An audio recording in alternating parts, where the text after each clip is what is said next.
Hi, I'm Joseph Jaffe, and you're listening to A Shark's Perspective.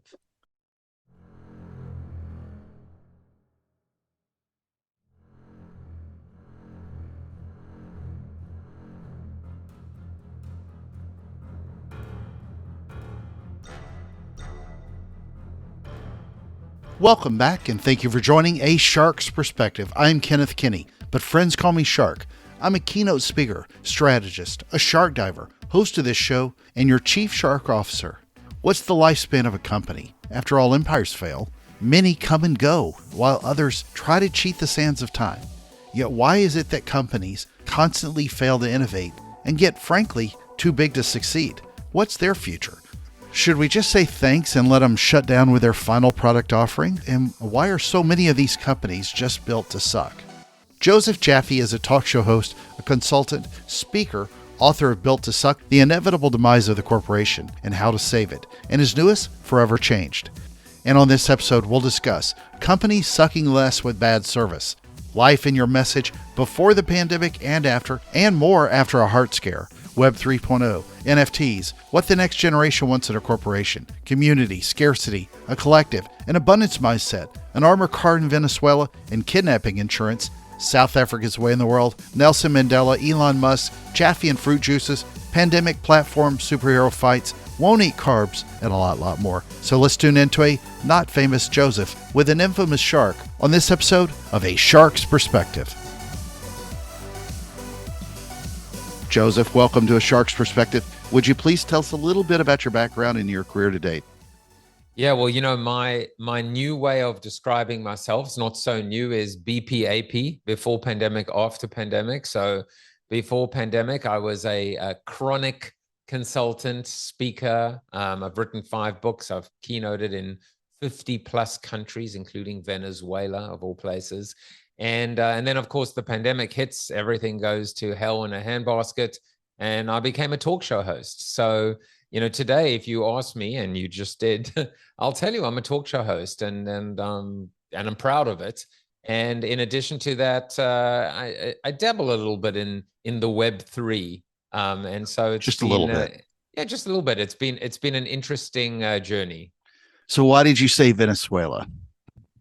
Because it's the craziest place, and Yeah, it's one I'm fairly certain I'll never go back to. It's not true. so it's not, well, at least I think I might have gone in with a South African passport. That's the one advantage of having dual citizenship, but it's not the safest place for No, it's Americans. not. No, I used to live in South America, but not in Venezuela. And Although if anyone's watching from Venezuela, but I had the best time. The people are incredible. I'll tell you just a quick anecdote. So I was there with Philip Kotler, who's like my hero, my role model, in marketing, and the two of us are the 2 keynote speakers, and we're in an armored car with like 2 security guards with like semi-automatic weaponry, and I'm just trying to make conversation. So I was like, so you're like with Kotler and Jaffe, like, when's your next gig? And they said, tomorrow night we're with Maroon 5. So I was like, you screwed up majorly that you're like with me, and you're with like, although these days, like Adam Levine's not exactly in the news for the right reasons at the yeah, moment. So, true. so maybe the good gig was Jaffe, not Levine. Who knows? I don't know. Yeah, it's something you have to think about is when you deliver a keynote now is kidnapping insurance. So that's the story of the day. So talk a little bit about what you went through before pandemic and after pandemic and during the pandemic when you had some life changes as well with your heart. Yeah, I mean, I'm one of the few people that can honestly say that 2021 sucked way worse than 2020. Because, I turned 50, I went for my routine physical. I was in fine shape. I'd been running, I was exercising. It's the one thing during the pandemic. I really, really was very active physically. And the doctor was like, yeah, you're in great shape except for the merman. I was like, the mer what? The merman, the mermaid, the mer what? And turned out I needed open heart surgery, which developed complications. I ended up with 3 infections, a second surgery, 4 hospital stays in total, and then I got COVID to boot. And yeah, it was just life. I mean, life changing in the sense that it really put everything. If the pandemic didn't put everything into perspective, well, this sure as hell did. And it's actually like really propelled me. Originally I was thinking, what would my next keynote be? What would my next book be? Would I ever write another book? And so I started to think about a book called Pivot, kind of how I changed my entire life because of a global pandemic. And then I realized with the heart surgery, it pushed me even further. And so, I was inspired and wrote my sixth book in 3 weeks, titled Forever Changed: How a Global Pandemic Changed My Direction, My Purpose, and My Life. And so, one of the things in this book that I say is, and I'm like, it's so part of me now, which is, look, if you didn't change your life during this time, then you wasted an opportunity. It's like, how many signs, like what else do you need in order to convince you that to move to the light, to be happy, to be fulfilled, to pursue your purpose on this planet? And it shouldn't have to take a global pandemic to change your life, right? But it helps. But what if there was a way to actually develop a formula to kind of do that without needing to go through all the catharsis? So it's really been something that like I say now in the book, write it down, everybody. Write it down. Write down your story. Don't let it become memories, faint, foggy, ambiguous memories. Write down where you were, like, to your point, Shark, where you were before pandemic, where you were after pandemic, how you felt the day the world stopped and stood still. Write it down, and crystallize it. It's like a different kind of journaling, because this is a moment that will come about, hopefully not more frequently than 100 years. And you have a responsibility to yourself, to your family, and to the people that come after you to make sure that they don't make maybe the same mistakes you did, which was, SSDD, same shit, different day. Yeah, so I couldn't agree with your point at the end about life in particular any better than that. I mean, I agree completely.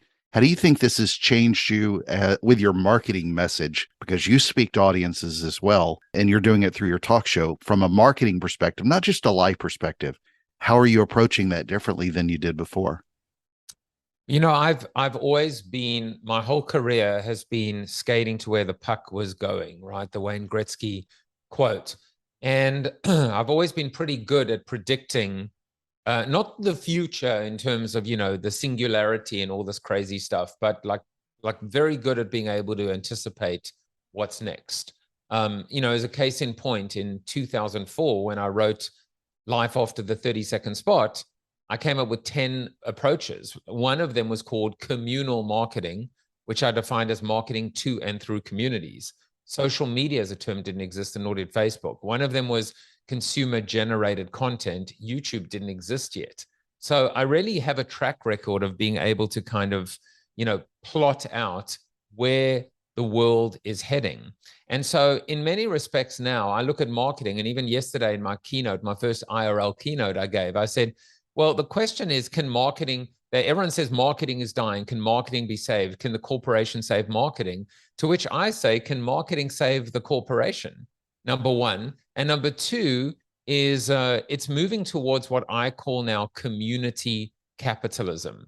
And the formula there is shared values, shared ownership, shared rewards.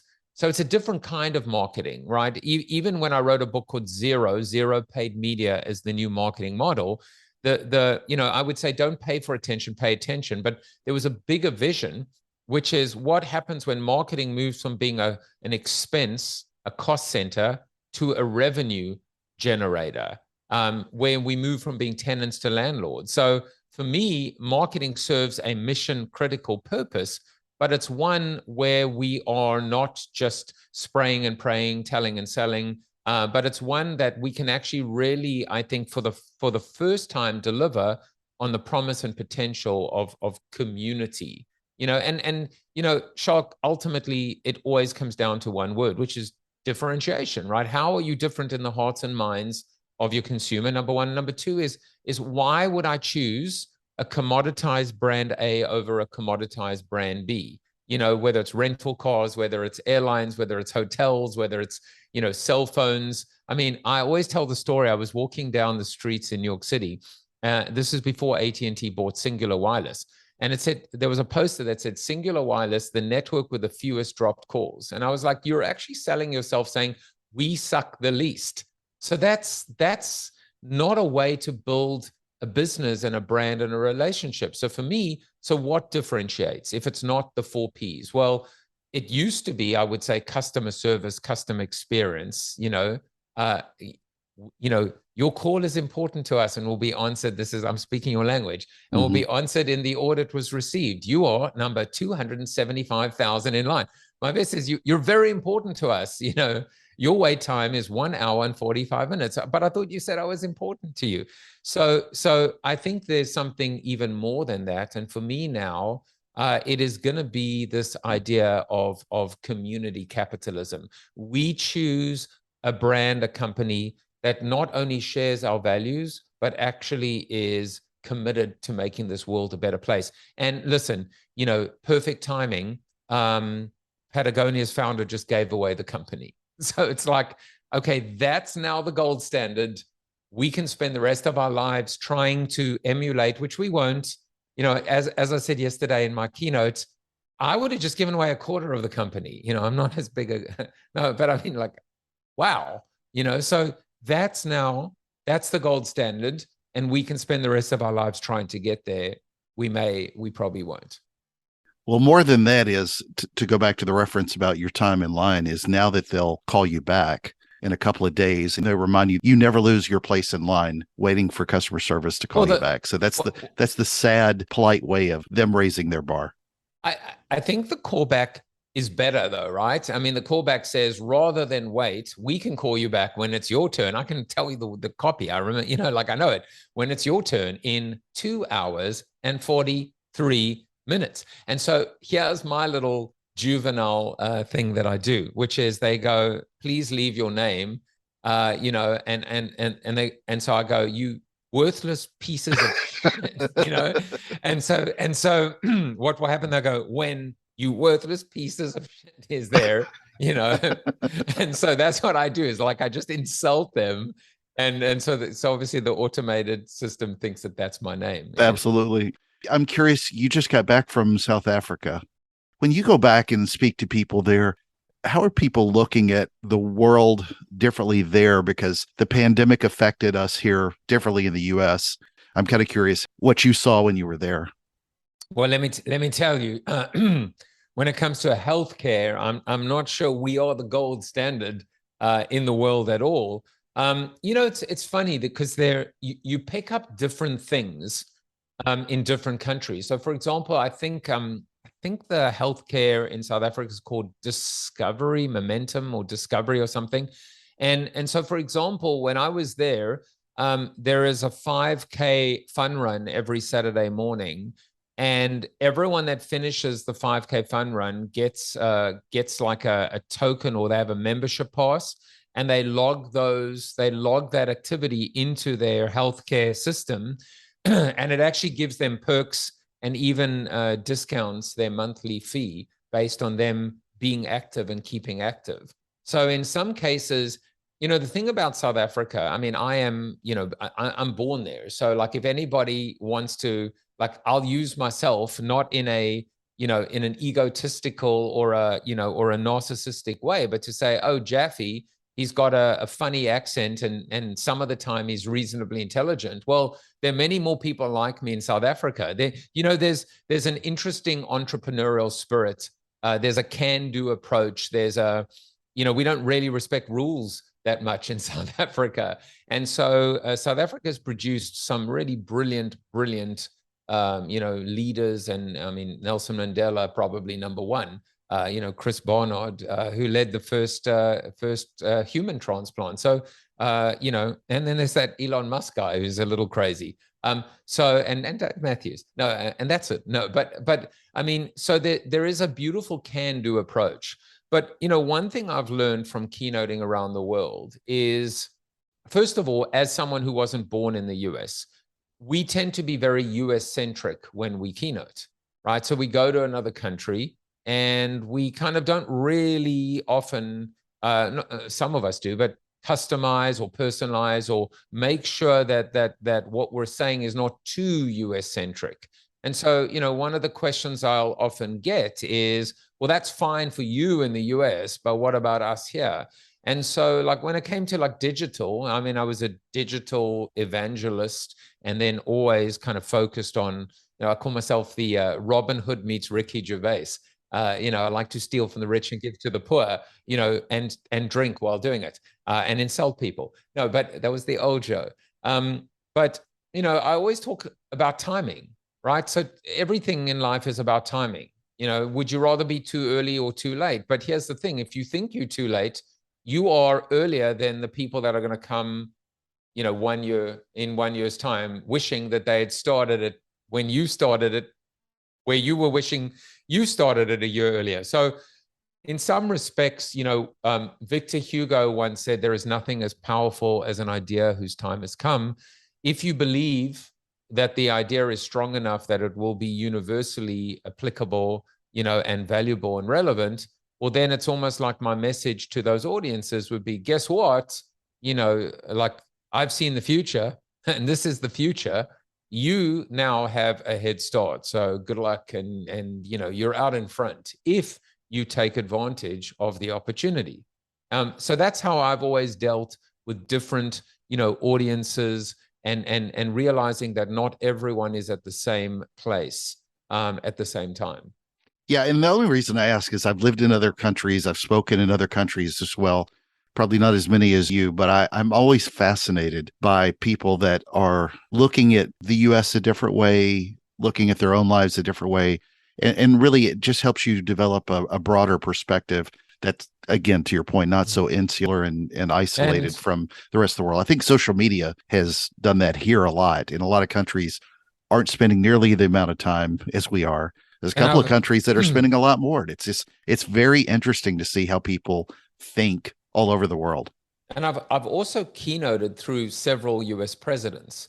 And it's always very interesting, to see how the world views the US, and in some cases, people can insert, mix and match, insert the president to the moment. But it's been amazing seeing US at times respected and revered, and at other times ridiculed, and chastised. And so you really do get a sense when you get out the country to understand how the world sees the US. In some cases, even this idea, of the greatest country, we're the greatest country in the world. Well, you're only the greatest country of the world if you can prove you're the greatest country in the world. And if people believe it, and if they aspire to want to be a part of it. So a lot of it is branding, right? A lot of it is perception, is reality.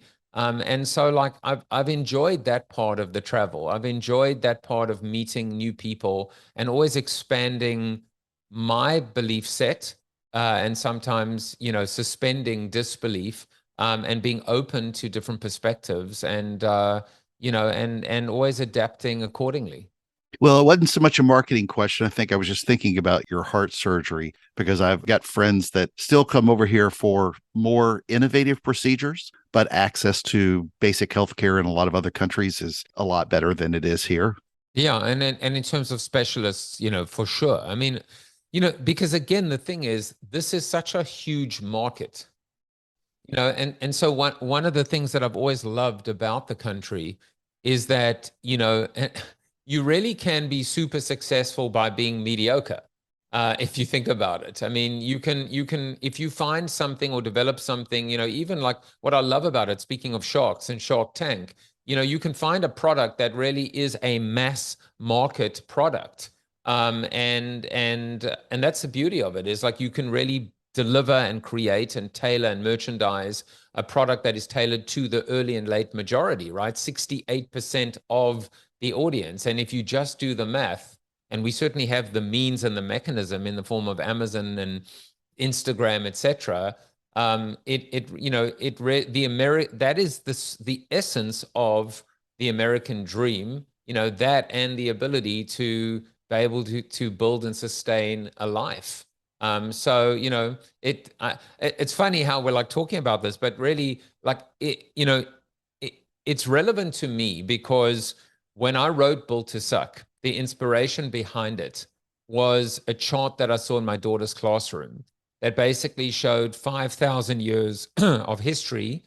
And you saw these civilizations and dynasties and empires, and not one of them survived. Ming, Ottoman, Romans, Egyptians, Nazi Germany, and suddenly you look at it, the Spanish, I don't know, conquistadors or whatever, and suddenly you look at this and you go like, wait a second, if it's true about empires and dynasties and then and civilizations, it has to be true about corporations and brands, and it certainly should be true about countries. And then it starts to get like really interesting when you see USSR and you see EU and you're like, well, I think there was this thing called Brexit.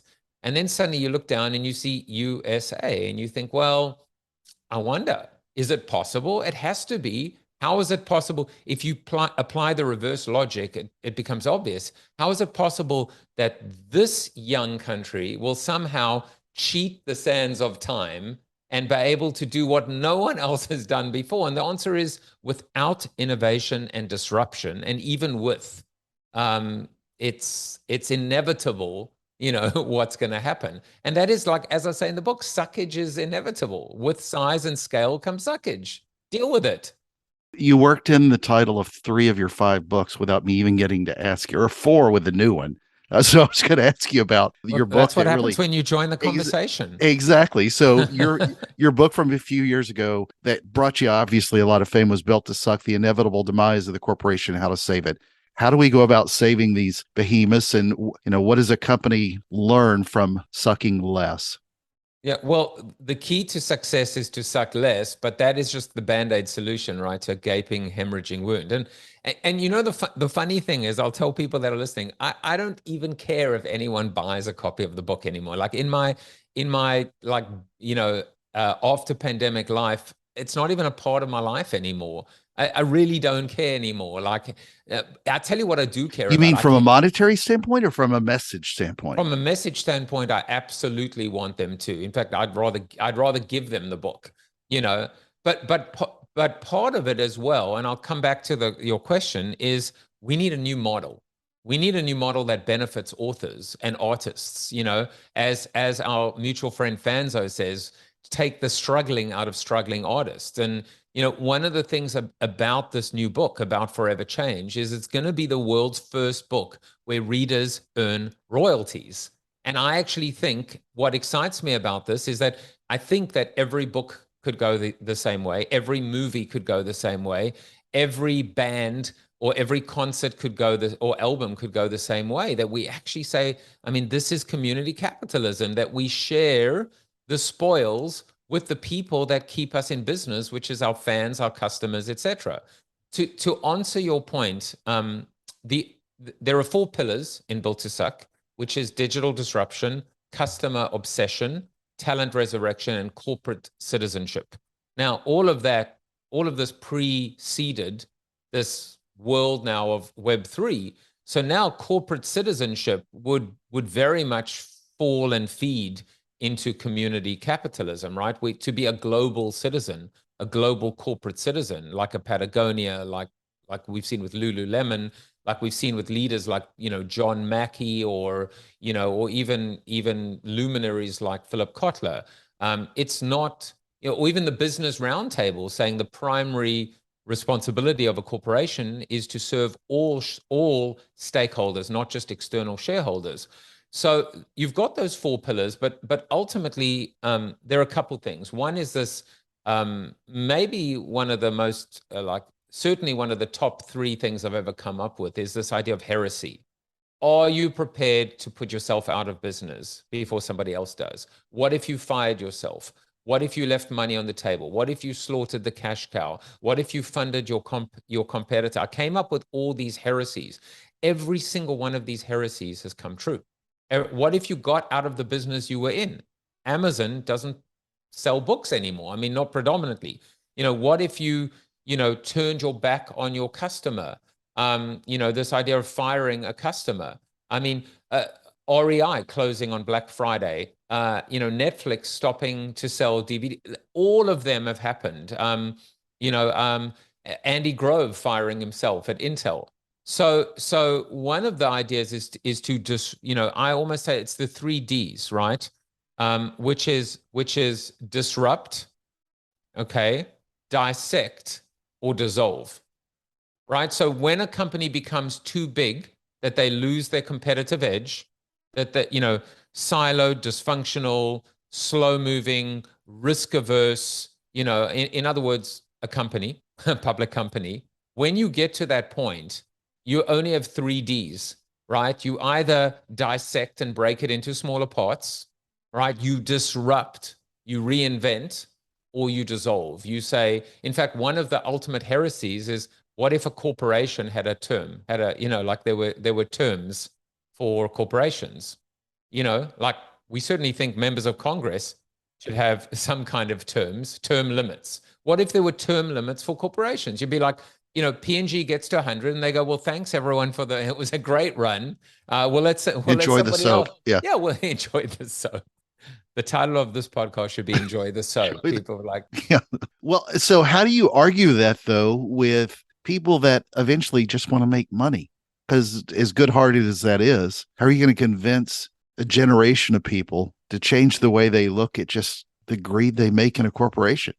because that's not what people want anymore. I mean, it's how much is, I had Ray Higdon on my show, and we spoke, and one of the things he says, and he's one of those super, Tony Robbins like coaches and mentors, and he made money, he lost it, he made it back, but one of the things he says in his book is money doesn't buy happiness.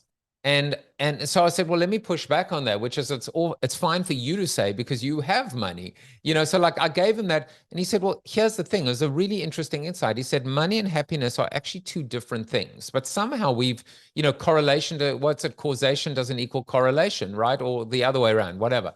But it's like we're conflating and we're connecting two things that are actually independent. That's the first point.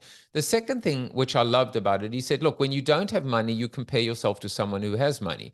When you have money, who do you compare yourself to? Like at some point, someone who has more money. And then someone who has more money, who do they compare? And so that's where this feeling is of being unfulfilled, which is suddenly it's like, okay, well, Jerry Seinfeld wrote a book called Is This Anything? It's like you like looking at life, you're going, is this anything? So it's funny. In Built to Suck, I said the business model of business is broken. In Forever Changed, I said the business model of life is broken. So what do? I mean, look at you and me, right?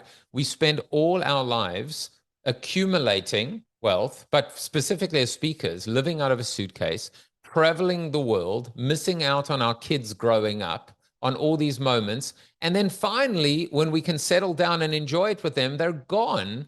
And by the way, or they don't want anything to do with us. And so I actually wrote in this book, I said, when we die, right, we should have $1 left to our name, because that would represent as close to a perfect life well lived. So I don't think money is, I think you need enough money. What is enough? Well, it's different for different people, but enough money isn't to sustain a life in a McMansion. That's in your mind, right? So I don't think that younger consumers now are joining companies, younger consumers, younger people, because of how much money they can make. I think they're joining a company where they're going to be fulfilled, a company that shares their values. And the thing is that they have other priorities in life. It's good luck trying to get a Gen Zer to like work 80-hour weeks, and it's funny because I remember I actually believe in what I call the silver-haired revolutionaries, the silver-haired visionaries. Us. I believe right now that the people that will lead the Web3 revolution are not going to be the 22-year-old bros.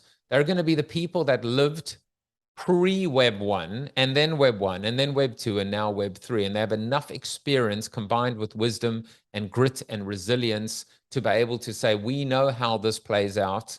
We know how, this, I call it now Groundhog Day in the metaverse. So it used to be that when you turned 50, you were basically screwed because there was someone half your age that will work twice as hard as you for half the pay. Well, it's different now because now there's someone half your age that will work half as hard as you for double what you're earning. So you actually have a little bit of an advantage here. Right. Yeah. Well, so let's further that and talk a little bit about your own Web 3.0 story. You reinvented yourself as a marketer with the Alpha Collective. Talk a little bit about that. So for me, the Alpha Collective is the ability to, I don't know, like, I know I've done some little bits of swearing, but how much swearing is okay on your show? I'll just bleep it out. Oh, good. So like the It's whether or tagline. not my son listens to it by chance. Well, he'll like this though. But the tagline for Alpha Collective was going to be "Let's not f it up again," because it's like it's Groundhog Day in the metaverse. It's like I've seen the big brands making the same mistakes over and over and over again, and I think Web3 is too important. I think this strategic vision, right, of actually ushering in community capitalism. The mission of Alpha Collective is to help onboard the next billion wallets.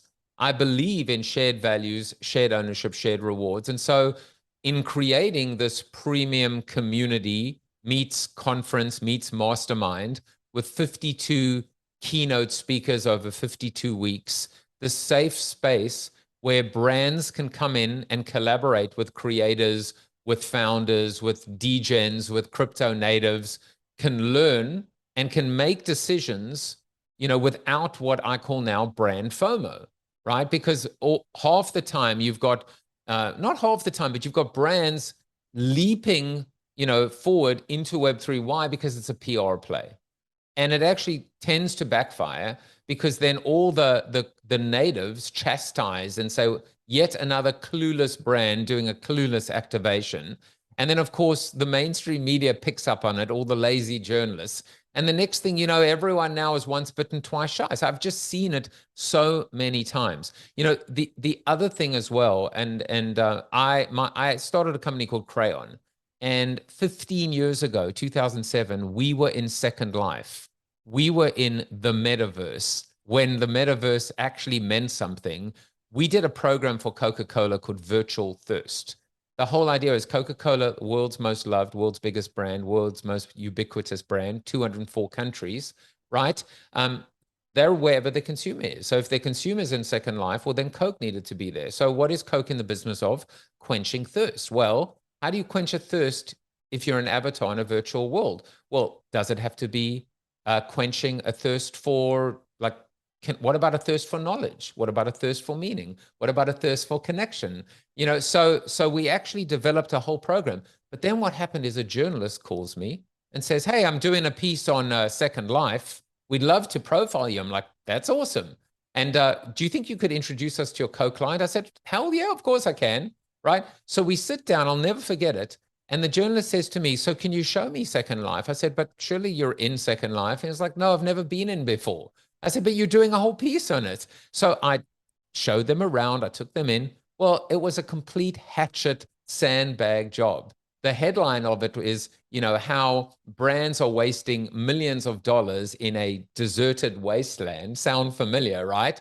And my poor client got like exposed in this for being like, the poster child. Well, I created a piece of video like content this year and I called it Wasted Time.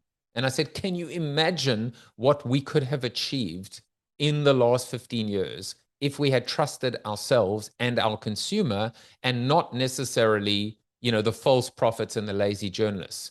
And I'll just say, like, for what it's worth, if we think about people who are physically impaired, what this virtual world allowed them not only to walk, but actually to fly and even teleport.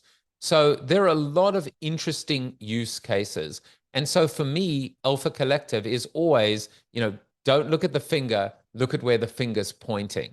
And that's why I think, like, if we have a chance right now to really deliver against this communal marketing value proposition that I once created in 2004, that's why Alpha Collective exists. And then there are other parts to it as well, like IRL events, etc. We do a virtual coffee every morning from 8 to 9 in Discord, and anyone listening to your show can come for free. And there's no upsell. In fact, we're doing a free mint at the moment as well. So people can actually get an entry level pass for free into the collective. And they can actually attend all of these 52 alpha talks. So there's no catch. There's no bait and switch. This is the new marketing. The new marketing says, and I'll kind of, like in Clubhouse, I'll land with this as well. Could you please land, Joseph? I'm like a bit of verbal diarrhea. But, one of the most amazing things about this space is this idea of like the whole world has traded, the media world in particular has traded on scarcity. But in this world, there is no scarcity mindset. There's only an abundance mindset. Now, let me give you an interesting application. Alpha Collective has 1,000 paid passes and essentially 1,000 free mints. So one might say, but wait a second, what do you mean an abundance mindset? Well, here, that's scarcity. No, it's not necessarily, because when it sells out, first of all, once you're in the collective, there is an abundance mindset. There is no upcharge, cross-sell. Once you're in, you're in. There's never another penny that you pay for in your 1 year's membership term, because it's a 1 year membership term. That's the first thing. The second thing, like for example, my time is free in Alpha Collective. So I've NFT'd myself. You cannot transact with me traditionally. You can only do it through Alpha Collective. But here's the thing. There's always a buyer. That's what I learned about the space. So to say, well, I missed out, it's sold out. No, it's sold out, but you can buy a pass on the secondary market. You might pay a little bit more for it. You also might pay a little bit less for it. That's what makes this whole new world so exciting. It's the secondary market. It's a secondary market where the creator is always getting fees in perpetuity. It's a secondary market where readers get royalties. It's a secondary market that says there's always a buyer. There's always room for a buyer. You just might have to pay a little bit more.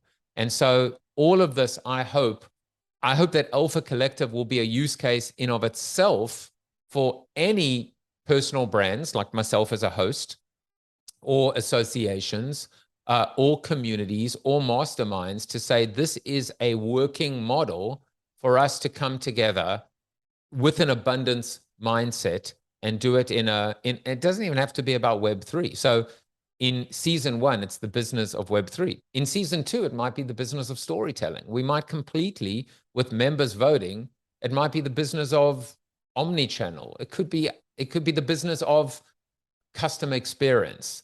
And so this will move with the puck. This is the puck moving to where the puck is going to be. And our members will ultimately choose where we move. So talk real quick about Corona TV and what you're doing there. How many episodes are you on? Yeah, so I rebranded it now. It Yeah. started off as Corona TV, right? Hope, positivity, and optimism in a time of despair. I wanted to poke the bear, right? And say, when people were stuck at home, could I help them?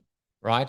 And then I changed it, ironically, like I launched probably the month I had the open heart surgery, but it's now called Joseph Jaffe is Not Famous. And so my manifested goal, I knew that.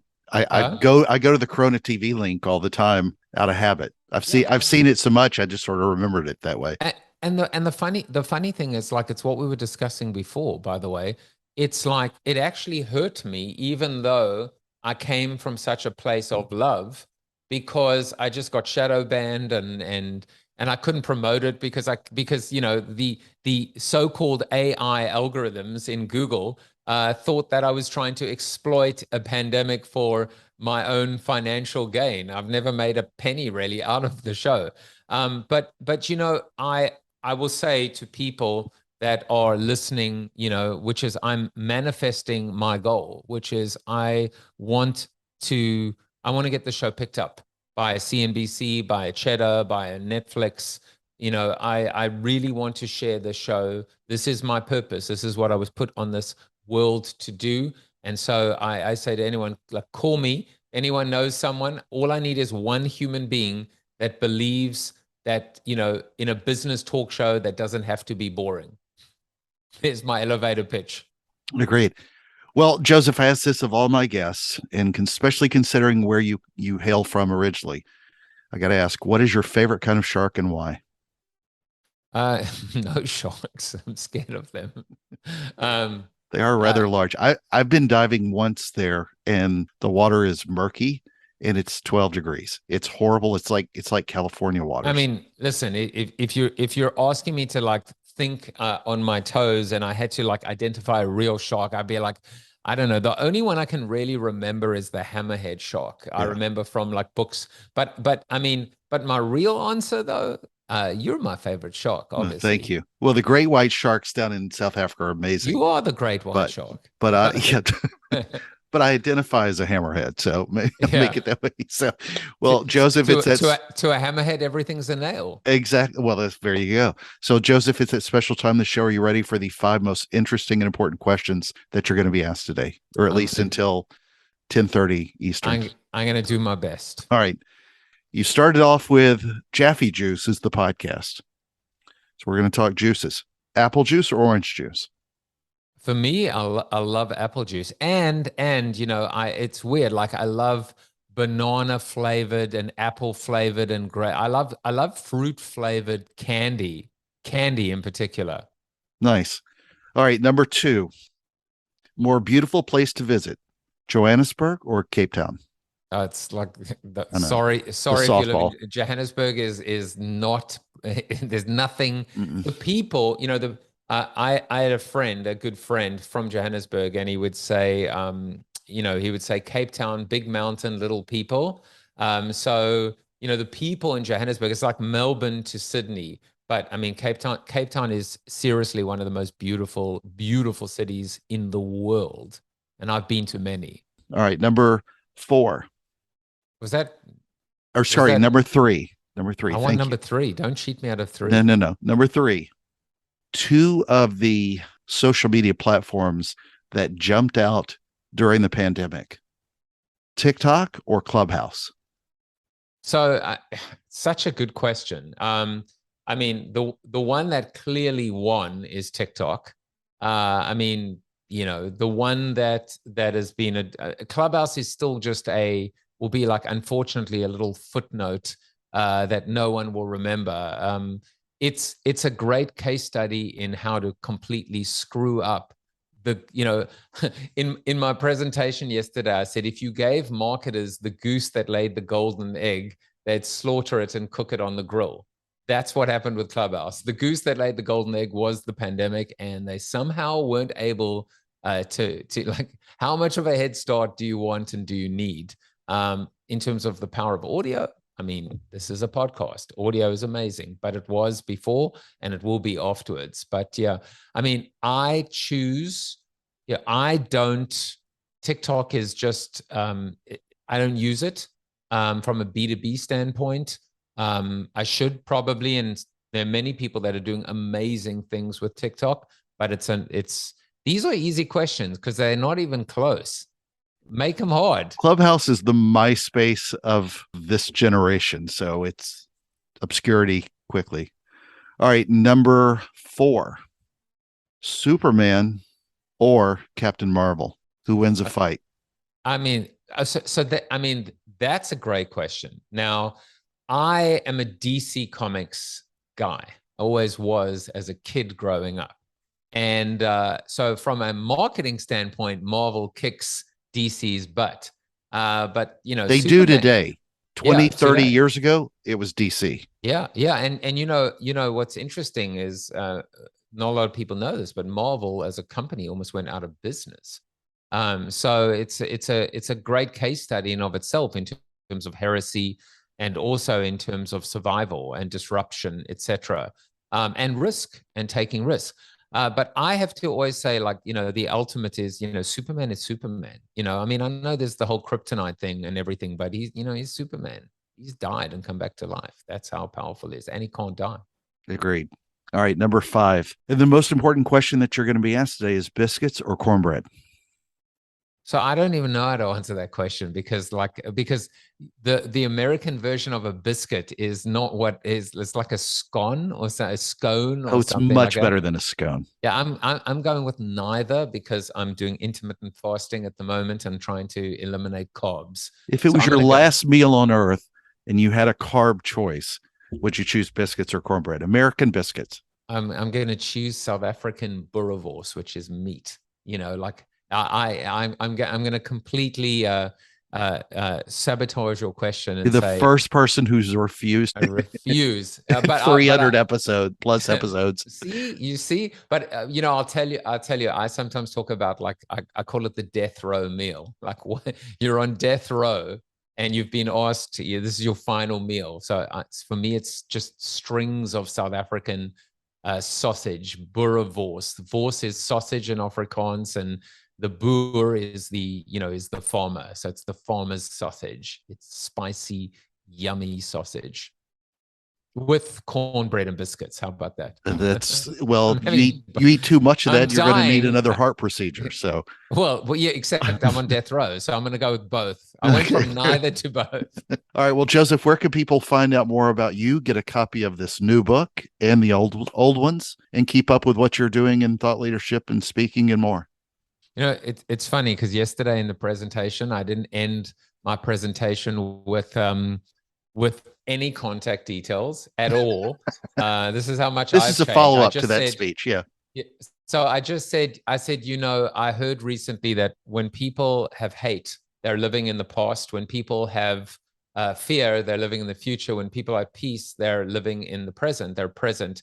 And so I just ended by saying thank you for your presence today. The other thing that I've realized in some of my virtual keynotes is none of my contact details are BP details anymore, like email, my speaker website. So now I'm saying this is, I guess the closest to Web 2 is my show. I was like, please just subscribe to Joseph Jaffe is Not Famous on YouTube.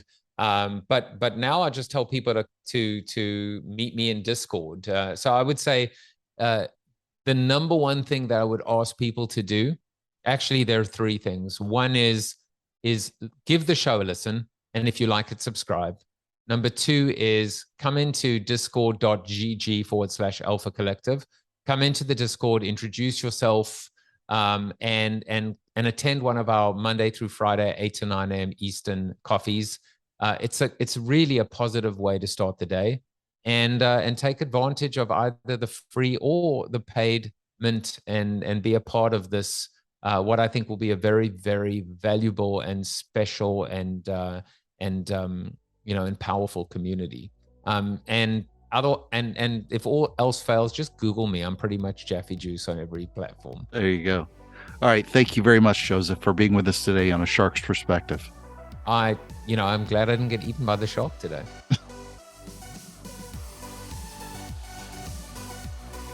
So there was my conversation with Joseph Jaffe, a talk show host, a consultant, speaker, the author of Built to Suck, The Inevitable Demise of the Corporation and How to Save It, and his newest, Forever Change. Let's take a look at three key takeaways from my conversation with him. First, I don't agree with Joseph on a lot of things, but I love his perspective, and it challenges people, even me, to think much differently. His own view of the world, coming from South Africa, helps that immensely. And as I too have traveled the world, and as well as lived overseas multiple times, I can tell you that doing so will help you expand your thinking, especially when you get out of that circle, get out of a bubble. It doesn't mean that what you previously may have thought is necessarily right or wrong on any subject, but it should help you see things through the lens of how others may see you, your brand, or your view of the world. For your own education, get outside of that box, outside of that circle, as much as you can. And by the way, getting outside of this country helped me realize how much more so that this is truly the greatest place in the world to live, flaws and all. Second, honestly, I just loved talking about life with Joseph. What an amazing gift he's been given. Wrapping paper sucked with a heart scare, infections, COVID, and more, but look at his amazing view on life today. It's such a reminder. Don't wait until a heart issue or a pandemic or January 1st to start a diet or a date in the future to start anything. Calendars don't matter. Getting off your butt to do it is what does. Start today and put a pin on the calendar with less looking forward to something and more moving forward to that something.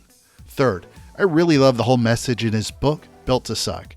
As Joseph says, with size and scale comes suckage. What a sad goal, with the key to success being to suck less. Yet that's where we are with many large corporations today that are frankly too big to succeed. He says they should disrupt, dissect, or dissolve. And if your company grows to where it creates more problems for consumers than solves, well, then you're just built to suck. Got a question? Send me an email to kenneth@asharksperspective.com. Thank you again for the privilege of your time, and I am so thankful to everyone who listens. Love his closing remarks, and I'll end it with that reminder. When people have hate, they're living in the past. When people have fear, they're living in the future. When people have peace, they're living in the present. Thank you for your presence today. Thank you, everyone, and join us on the next episode of A Shark's Perspective.